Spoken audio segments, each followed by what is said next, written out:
Halo, saya Tasya Mardika Putri dengan NIM 1805020018. Jadi, saya akan menjelaskan tentang merger dan akuisisi. Merger dan akuisisi, apa itu? Merger adalah proses difusi atau penggabungan dua perseroan dengan salah satu di antaranya tetap berdiri dengan nama perseroannya. Sementara yang lain lenyap dengan segala nama dan kekayaannya dimasukkan dalam perseroan yang tetap berdiri tersebut. Akuisisi adalah pembelian suatu perusahaan oleh perusahaan lain atau oleh kelompok investor. Akuisisi sering digunakan untuk menjaga ketersediaan pasokan bahan baku atau jaminan produk akan diserap oleh pasar. Apa sih penyebab perusahaan melakukan merger dan akuisisi? Perusahaan melakukan merger dan akuisisi yang pertama untuk meningkatkan dana, yang kedua untuk meningkatkan pertumbuhan perusahaan, yang ketiga menambah keterampilan manajemen dan teknologi, yang keempat melindungi dari pengambil alihan, dan yang kelima untuk mengakuisisi harta tidak berwujud. Selanjutnya, saya akan membahas tentang kelebihan dan kekurangan dari merger.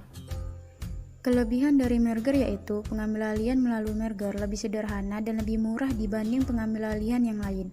Kekurangan dari merger yaitu harus ada persetujuan dari para pemegang saham masing-masing perusahaan, sedangkan untuk mendapatkan persetujuan tersebut diperlukan waktu yang lama.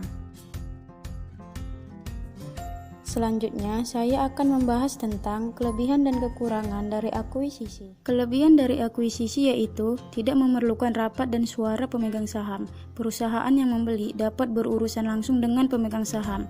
Dapat digunakan untuk pengambilalihan perusahaan yang tidak bersahabat. Memerlukan suara pemegang saham tetapi tidak memerlukan mayoritas suara pemegang saham. Kekurangan dari akuisisi yaitu jika cukup banyak pemegang saham minoritas yang tidak menyetujui pengambilalihan tersebut, maka akuisisi akan batal.